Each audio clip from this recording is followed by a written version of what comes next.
So this video is going to go through question 8 on page 185 of your book, and it's all got to do with developments once again. So shown below right are the dimensions of a wall mounted bin. Draw the elevation and end view of the object in the direction of the arrow shown. For part B then, draw the surface found to the bin when flattened, and then for part C, design your own symbol or logo to go in the front of the bin. So I'm just going to focus on parts A and B for this question here.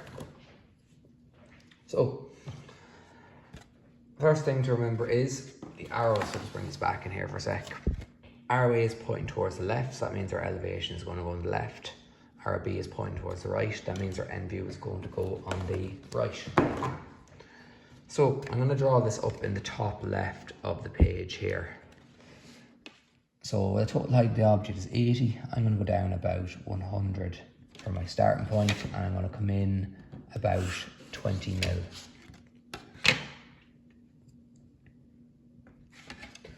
As always, I'm going to draw boxes to fit my views inside. So the height of the bin in total is 80 mil. I can take that all the way across there. And then the width of the elevation is 55 mil. And then I'm just going to put a bit of a gap between the two views. And when I look in the direction of arrow B, the total width I'm going to see is 40 mil. So those two boxes are where my two views are going to fit inside. And just underneath, I'm going to put down elevation and plan. That is my end view. So when I'm looking at the elevation, the first height I have is going to be 60 mil off the ground. And that's going to complete the lower half of the bin. So that's what separates the top from the bottom of it.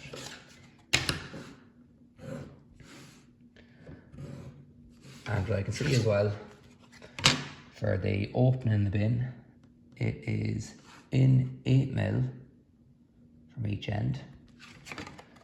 And the heights, they're going to be determined from the end view. So we talked about this in class before. If we look at the bin, we can see there's a 5 and a 5, and they're actually measured on the slope. They're not going straight up and straight down.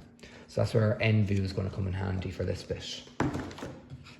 So I can't measure up 5 and down 5, it wouldn't be accurate at that. And this height, I can take it across here. And for the bottom of the bin, from the back there, I go in 25, and the back of the bin is a vertical line, and this side here I'm looking at B is a slope. So you can see there, it's a straight line going up the base, and then that slopes out from 25 mil out to the 40. And so I got that slope there. That 25 mil continues up to the top, and these 2 points connect together here.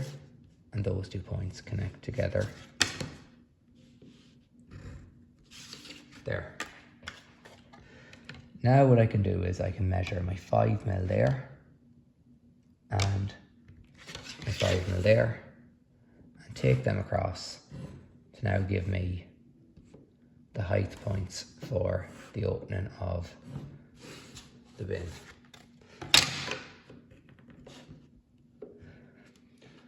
So that's my elevation and end view setup. As always, for the development, what we do is we always draw a sketch of what the object is going to look like when it's folded out flat.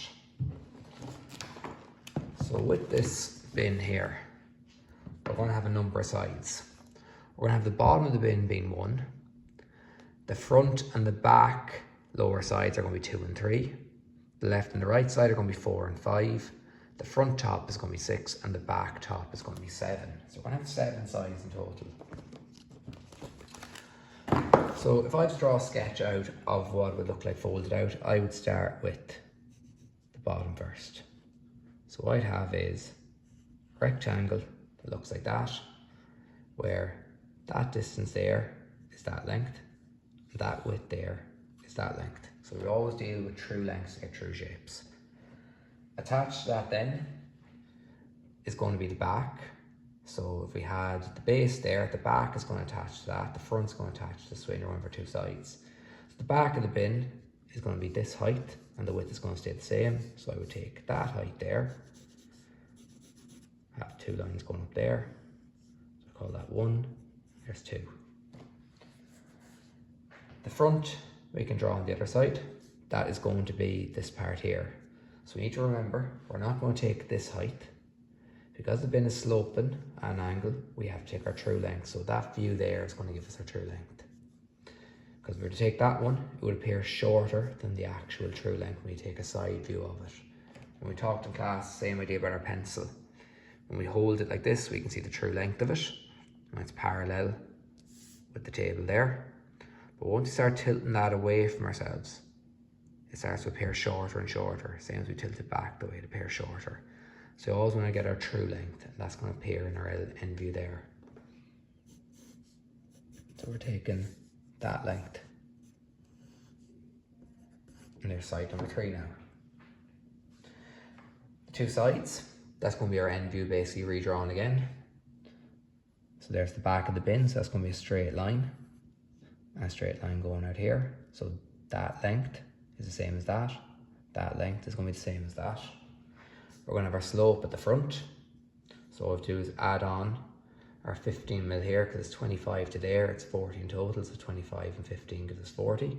So we're going to have that sloping out like that there, like that there. And then for the top half, it's going to be a sloping line there, sloping line there, sloping line there, and a sloping line there. So it's basically going to be a mirror image on both sides. After that then, we're going to have our two top pieces. So we'll call that 4 and 5. The back one, once again, it's at a slope. So I take the true length of this here. That'll attach to the back, giving us side 6.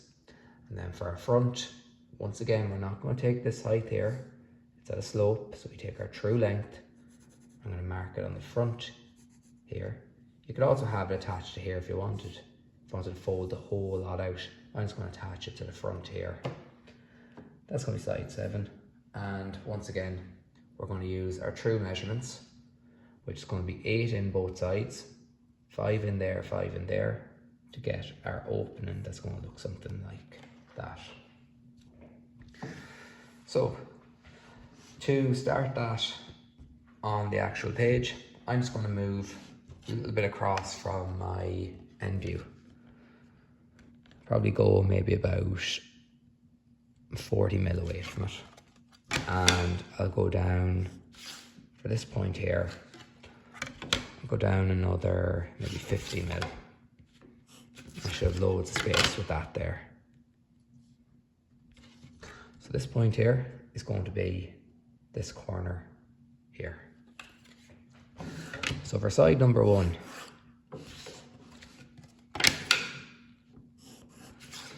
I use the measurements I'm given. So the width of that there is going to be the width of my side number 1. And the depth of it is going to be this distance here. So the base is that width and that depth. And I take that distance there and I mark it down here. I'll leave it light for now. And I'll go in heavy afterwards because I need to put in my fold lines as well. Now, the back is side 2. The width stays the same, it doesn't change. And the width, or sorry, the height of the back is that 60 mil distance that we would have taken. I can mark that off there. And now I have side 2. And above that, I'm going to mark in side 6. So the back of it is that length there. So I take that distance and I add that on there.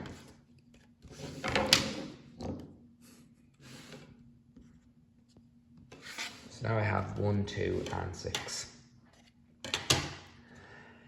The front then is side 3. The width stays the same once again. The only difference is there's the length of the front. Goes that height there, and I can mark that off there. So there's 3. 7 attaches to that, the front with the opening, which is this side here. I can take that distance there, mark that down there,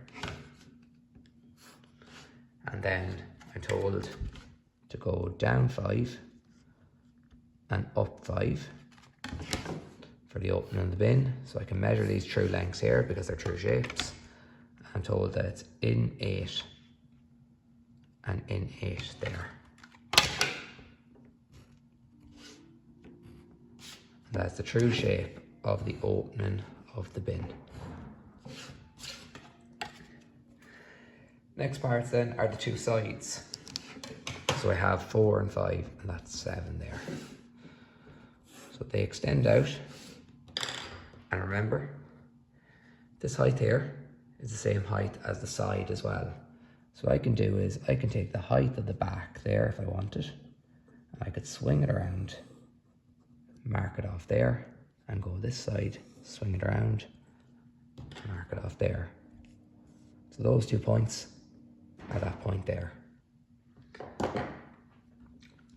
To get this point here, I need to go 15 mil further away from the base 1 there, because that width there is the same as that. So if I take that 15 mil, add it on there, draw a light line out there and a light line out there,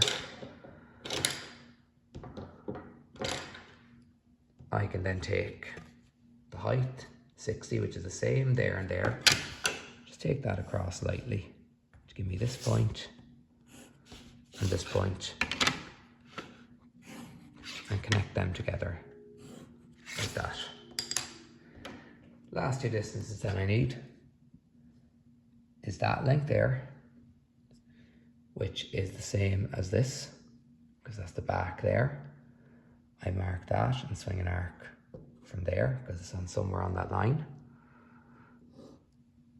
And then I can take the distance of the front, which is the same as that distance there, and swing from the front points here and here. Where they cross over, I can then join them back there and there and there and there. And that now gives me my sides 4 and 5. So all that's left to do now is go around the outline and draw that heavy.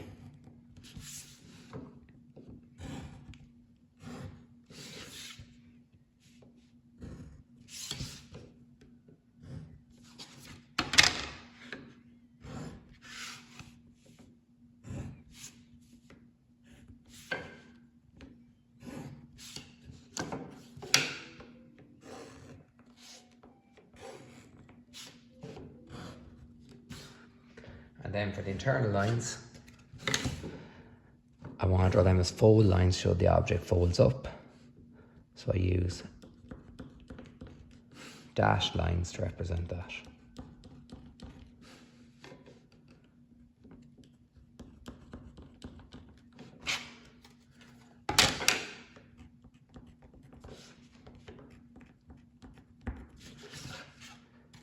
And then my last one here. So that completes that question there, and hopefully that video helps anyone who may have been stuck on that development.